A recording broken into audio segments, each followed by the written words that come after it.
అధ్యాయం 6వ వచనంలోను, తర్వాత మార్కు సువార్త 14:65 వచనంలోను, 15వ అధ్యాయం 17 వచనంలోను, యోహాను సువార్త 19:1-3 వచనంలోను, తర్వాత 18:22 చూసాం. ఈరోజు నిర్హేతుకముగా ద్వేషింపబడుట విషయం.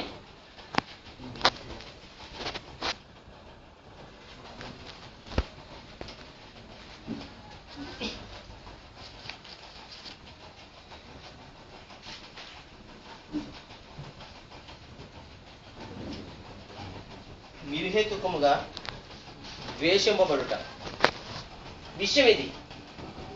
సేమ్ ఇలాగా అంటే ఏమీ లేకుండా ఉత్తుకున్నాను ద్వేషింపబడ్డాడంట ఆయన. ఏమండి ఆ దాని గురించి లేఖనం ఏం చెప్తుంది? కీర్తన గ్రంథం 69:4.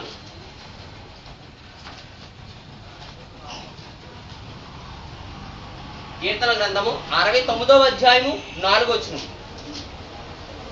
నిర్నిమిత్తముగా నా మీద పగబట్టువారు నిర్నిమిత్తముగా నా మీద పగబట్టువారు నిర్నిమిత్తంగా నా మీద పగబట్టువారు నా తల వెంట్రుకల కంటే విస్తారముగా ఉన్నారు. నా తల వెంట్రుకల కంటే విస్తారముగా ఉన్నారు. అబద్ధమును బట్టి నాకు శత్రువులై నన్ను సంహరింపగోరువారు అనేకులు. 109వ అధ్యాయము 109వ అధ్యాయము కీర్తన 3-5. కీర్తన 109:3-5 వచ్చినారు. నన్ను చుట్టుకొని నా మీద ద్వేషపు మాటలు మాట్లాడుతున్నారు. నన్ను చుట్టుకొని నా మీద ద్వేషపు మాటలు మాట్లాడుచున్నారు. నిర్నిమిత్తముగా నాతో పోరాడుచున్నారు. నిర్నిమిత్తంగా అసలు ఏ కారణం లేదు, ఏ కారణం లేకుండా నా మీద ఏం చేస్తారు? పోరాడుచున్నారు. నా మీద పోరాడుతున్నారు. ఏమైనా బాగుందా? నేను చూపిన ప్రేమకు ప్రతిగా వారు నా మీద పగబట్టి ఉన్నారు. వారు నా మీద పగబట్టేశారు. అయితే నేను చూపిన ప్రేమకు ప్రతిగా నేను ప్రేమ చూపించాను. మీరేం చూపించాలి? ప్రేమే చూపించారు. ఆయన ఇంకా ఏం చూపించారట? పగ. ఎంత పగ లేకపోతే అంత కఠోరంగా ఆయన్ని శిక్షించారండి. అయితే నేను మానక ప్రార్థన చేస్తున్నాను. నేను చేసిన మేలునకు ప్రతిగా కీడు చేయుచున్నారు. నేను చూపిన ప్రేమకు ప్రతిగా నా మీద ద్వేషముంచుచున్నారు. ఇది నిర్హేతుకముగా నన్ను ద్వేషింపబడ్డ అంటే కారణం లేకుండా ఉత్తుపుణ్యాన్ని నన్ను ద్వేషించారు అని చెప్పడానికి. దానికి కీర్తన గ్రంథం 69వ అధ్యాయం 4వ వచనంలో కీర్తన కూడా చెప్పాడు. అలాగే కీర్తన గ్రంథం 109:3-5 వచనాల్లో కూడా ఈ రెండు విషయాలు, ఈ రెండు కీర్తన గ్రంథంలో, ఈ రెండు అధ్యాయాల్లోనూ వచనాల్లో ఈ సందర్భం కనపడుతుంది. ఇప్పుడు దానికి నెరవేర్పు యేసుక్రీస్తు వారికి ఎలా జరిగింది? యోహాను సువార్త 15వ అధ్యాయము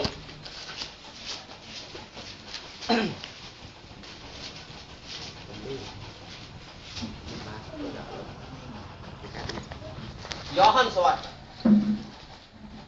15వ అధ్యాయం 23-25 వచనం. నన్ను ద్వేషించువాడు నా తండ్రిని కూడా ద్వేషిస్తున్నాడు. ఎవరును చెయ్యని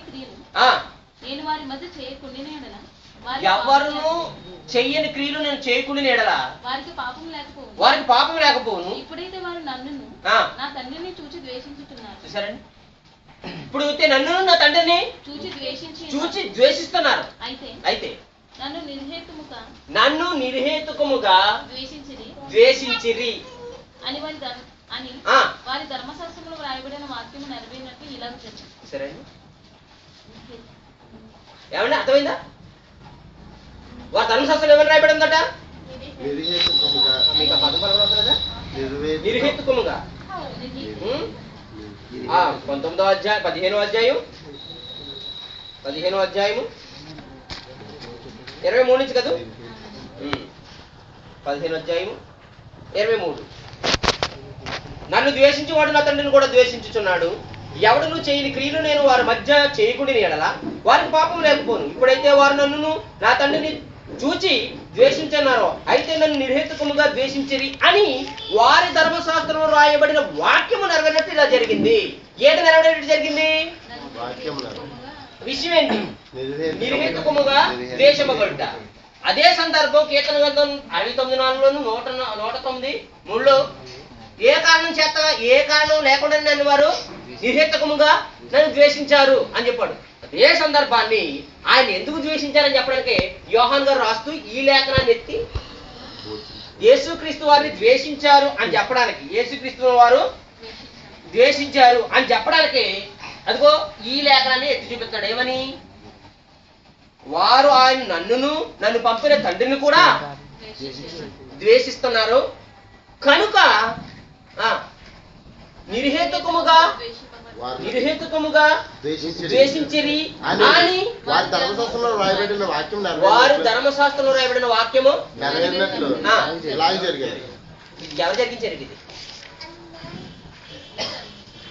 జరిగిందన్నారు కదా. ఎవరు జరిగించారు? యూదులు. తెలియచేశారా తెలియజేశారా? తెలియక చేసింది కానీ ఏ తెలియక? వారు ఏం చేసింది? లేఖనములు అంటే లేఖనం చెప్పింది. వీళ్ళ తెలియకుండానే వీళ్ళ పాపపు క్రియ, వీళ్ళ పాపపు జీవితం ఆ యొక్క లేఖనాన్ని ఏం చేసింది? నెరవేర్చింది. నిర్హేతుకముగా ఆయన ద్వేషించారు. అర్థమైందండి? నెక్స్ట్ ప్రత్యామ్నాయంగా శ్రమ నుండుట. ప్రత్యామ్నాయంగా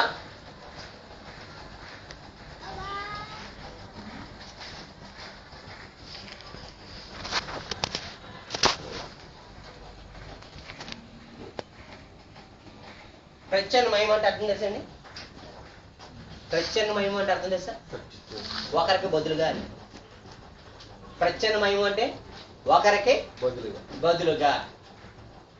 జాగ్రత్త ఆలోచించు. అది రాసుకోండి. మళ్ళీ ప్రత్యామ్నాయం నేను ఎప్పుడు వింటాను, కానీ పుస్తకం మీద ఉంటే ఓ బాగుంటుంది, బుర్రలో ఉంటే డిలీట్ అయిపోతుంది.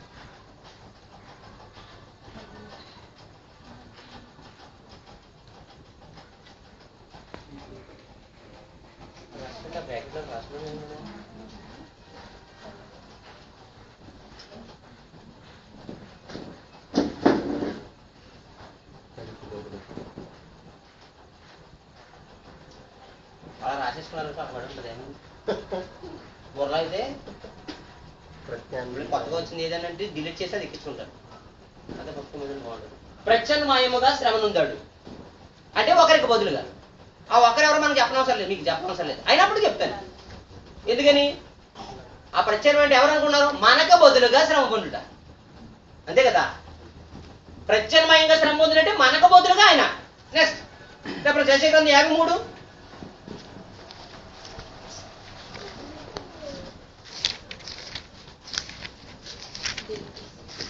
4:5. నిశ్చయంగా అతను మన రోగంలో భరించను.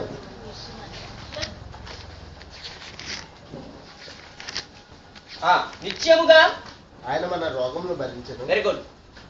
ఆయన అతను మన రోగంలో భరించను. ఎవరి రోగం ఆడభరించుకోవాలి కానీ ఒకరి రోగం ఆడభరించండి. మీ రోగం మీరు భరించుకోవాలి. మరి మన రోగాలు ఆయన భరించాడంట. మన వ్యసనములను వహించాడు. అయినను మొత్తబడిన వానిగాను. దేవుడి వల్ల మొత్తబడడం అంటే చంపబడ్డం అని అర్థం. మొత్తెను అంటే చంపెను అని అర్థం. మొత్తబడుట. ఈ దరిద్రుడికి వాడికి తెలియక చచ్చిపోయాడు. మొత్తబడిన వానిగా అంటే అర్థం చచ్చిపోయాడు. మొత్తబడిన వానిగాను, దేవుడి వల్ల బాధింపబడిన వానిగాను, శ్రమనొందిన వానిగాను మనం అతన్ని ఎంచితిమి. 6వ వచనం. మనమందరము గొర్రెల వల్లే త్రోవ తప్పిపోతుంది. మనలో ప్రతి వాడును తమకిష్టమైన త్రోవకు తొలగెను. యెహోవా మన అందరి దోషమును అతని మీద మోపాడు. మనందరి దోషము అతని మీద మోపాడు. అదే ప్రత్యామ్నాయము. మన దోషం ఆయన మీద పడింది. ఒకరికి బదులుగా నా పాపాలు నా మీద వేయాలి, కానీ నా పాపాలు ఎవరి మీద పడ్డాయి? యేసు మీద పడ్డాయి. అయిపోయిందా? 12వ వచనం. కావున గొప్పవాడితో నేను అతనికి పాలు పంచిపెట్టలేదు, గనులతో కలిసి అతడు కొల్లసొమ్ము. అసలు ఎవడు ఎక్కడ ఉండాలో అక్కడ ఉండాలి, కానీ ఆ ఉండవలసిన వాడిని తప్పించి నేను ఉన్నాను అక్కడ. ఎలాగనగా మరణము నొందినట్లు అతడు తన ప్రాణమును దారిపోసెను. అతిక్రమం చేయువారిలో ఎంచబడిన వాడాయను. అనేకుల పాపమును భరించుచు తిరుగుబాటు చేసిన వారిని గూర్చి విజ్ఞాపనం చేసెను. అనేకుల పాపము నిమిత్తం. మర్చిపోద్దు మీరు. ప్రత్యామ్నాయముగా శ్రమ నొందుట అంటే మనం పొందాలి, మనం తప్పించి ఆ శ్రమలోకి ఆయన వెళ్ళాడు. మనం రోగం భరించాలి, మన రోగాన్ని ఆయన భరించాడు. బలహీనత మనకు ఉండాలి, ఆ బలహీనత ఆయన పొందాడు. దానికోసం యెషయా గారు చెప్పినటువంటి మాట, ఆయన ప్రత్యామ్నాయంగా శ్రమ పొందుతాడు. అంటే పాపికి బదులుగా ఒక నీతిమంతుడు శ్రమ పొందుతాడు, పాపికి బదులుగా ఒక నీతిమంతుడు చనిపోతాడు.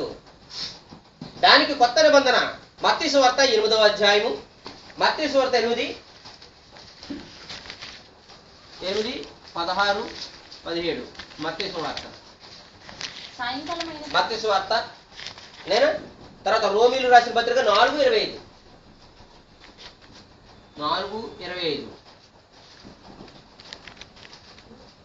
నేనా నువ్వు కంటిన్యూ 8:17 మొదటి కొరింథీ 15:3 మొదటి కొరింథీ 15వ అధ్యాయము 3వ వచనం. ఎన్ని చోట్ల అది రాయబడితే చూడండి. ఇప్పుడు అదే ఆయన మాట వల్ల దయ్యమును వెళ్ళగొట్టి రోగుల నెలను స్వస్థపరచను. అందువల్ల ఆయనే మన బలహీనతలను వహించుకొని మన రోగములు భరించినని ప్రవక్త యెషయా ద్వారా చెప్పబడినది. ప్రవక్త యెషయా రాసిన గ్రంథం వచ్చేసింది మనకి ఇక్కడ నెరవేరింది. ప్రవక్త యెషయా రాసినటువంటి మాట ప్రకారంగా నెరవేరింది. దయ్యమును వెళ్ళగొట్టి మన రోగములు భరించినని ఈ లేఖనము యెషయా గారు చెప్పినటువంటి మాటల ప్రకారంగా నెరవేరింది.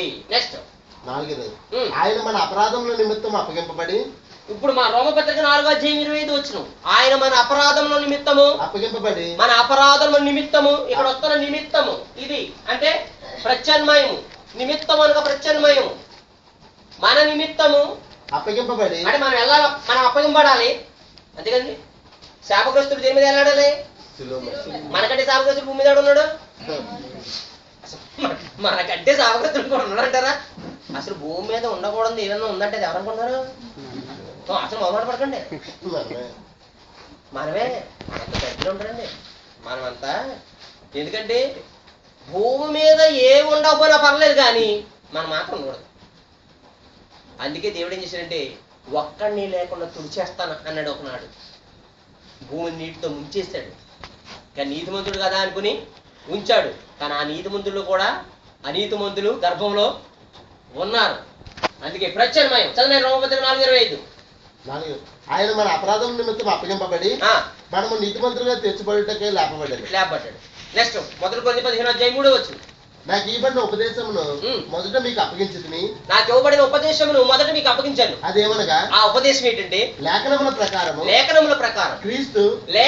ప్రకారం క్రీస్తు మన పాపముల నిమిత్తము. మన పాపం మళ్ళీ వచ్చిన ప్రత్యామ్నాయం. మన అనే చోట ఎక్కడికి వచ్చినా ప్రత్యామ్నాయం వచ్చేస్తుంది. మన పాపముల ఏదైనా ప్రత్యామ్నాయం అంటే ఒకసారి చెప్పండి మీరు. ఒకటంటే అర్థం ఒకరికి బదులుగా. ఎందుకంటే ఒక్కడి కోసం కాదు చచ్చిపోతుందా, అది కదండి. మనందరి కోసం యేసుక్రీస్తు వారు యుక్తకాలం ముందు భక్తిహీనుల కొరకు చనిపోయాడు. ఓకే. అదేమనగా లేఖనముల ప్రకారము క్రీస్తు మన పాపముల నిమిత్తం మృతి పొందెను.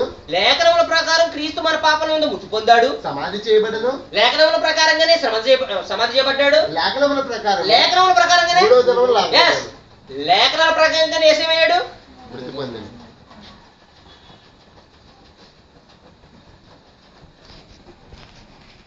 లేఖనముల ప్రకారం వచ్చిదేటి మృతి పొందెను. మృతి 2 సమాధి చేయబడెను.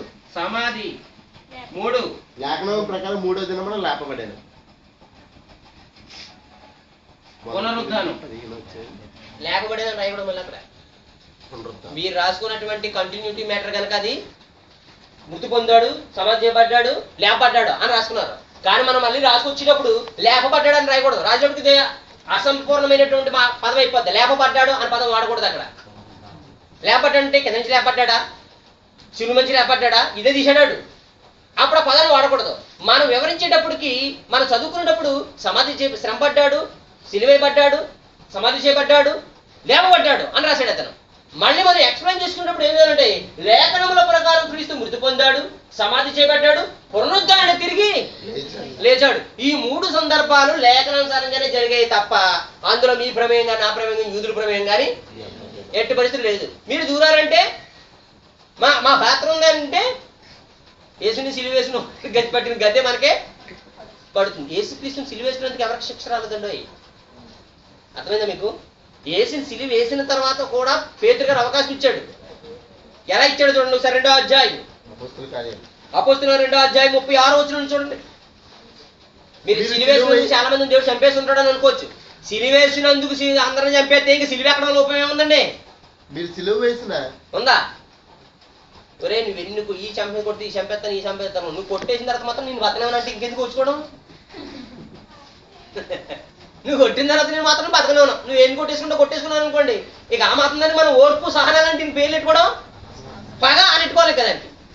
అందుకే దేవుడు సిలువ వేసేసినందుకు వాళ్ళు ఎవరిని చెప్పలేదు. మీరు సిలువ వేసిన దేవుడు ప్రభుగాను క్రీస్తుగాను నియమించాడు. ఇది ఇశ్రాయేలు వంశం అంతయు రూఢిగా తెలుసుకోవాలని చెప్పాడు. వారు ఈ మాట విని, ఆ ఇశ్రాయేలు మాట పేతురుగా చెప్పిన మాట విని హృదయంలో నొచ్చుకున్నారు, బాధపడి సహోదరులారా మేమేమి చేద్దామని పేతురును, మరి ఇప్పుడు మేమేం చేయాలి? ఆల్రెడీ వేసేసాం, మనం వేయలేదా? మధ్యలో ఉంటే పోనీ ఏదో రకం వెళ్ళి వేలు తెచ్చుకుంటాకే ఆయన చనిపోయాడు, తిరిగి లేచాడు. లేచాడని కూడా వాళ్ళు నమ్మకలేదు కదా, వేరే విషయం. మేమేం చేయాలి? పేతురును కడమ అపోస్తలును వాడు అడిగాడు. అడిగినప్పుడు పేతురు ఏమంటారు? మీరు మారు మనసు పొంది, అయ్యో అవకాశం లేదనుకుంటారా మీరు? ఉందే, మిమ్మల్ని చంపేసుకోవడం వల్ల ఇంకా సిలువ ఎక్కడం వల్ల ఉపయోగం ఏముంది? పేతురు పొంది పాపక్షమాపణ నిమిత్తము ప్రతి వాడు యేసుక్రీస్తు నామమున సిలువ చేశారు. ఆ యేసుక్రీస్తుని నామమున బాప్తిసం తీసుకుంటే అప్పుడు మీరు రక్షింపబడతారు. సిలువ వేయడానికి ఎంతమంది వచ్చారో తెలియదు కానీ బాప్తిసం తీసుకోవడానికి ఎంతమంది వచ్చారని కూడా రోజు ఆ వాక్యానికి 40 వచ్చిన. కాబట్టి ఇంకానూ అనేక విధములైన మాటలతో సాక్ష్యం ఇచ్చి మీరు మూర్ఖులకు ఈ తరం వారికి వేరే రక్షణ పొందని వారిని హెచ్చరించారు. కాబట్టి అతను వాక్యం అంగీకరించిన వారు బాప్తిసం పొందిరి. ఆ దినమంది ఇంచుమించు 3000 మంది చేర్చబడేది. 3000 మందికి అలాగిచ్చారండి బాబు ఒక్కరోజు బాప్తిసం. యేసుక్రీస్తుని సిలువ వేయమని చెప్పడానికి ఎంతమంది వచ్చారో తెలియదు కానీ యేసు మాటలు విని ఏ యేసునైతే మీరు సిలువ వేశారో ఆ యేసునే మీరు విశ్వసించగలిగితే ఆ యేసునంటే మీకు రక్షణ కలుగుతుంది అని పేతురుగా చెప్పిన ప్రసంగానికి ఆ రోజు ఎంతమంది బాప్తిసాలు? 3000 మంది బాప్తిసం తీసుకున్నారు. ఎస్, కనుక ఇక్కడ చెప్తున్నటువంటి విషయాన్ని మనం ఆలోచిస్తే లేఖనముల ప్రకారంగా యేసు మృతి పొందాడు,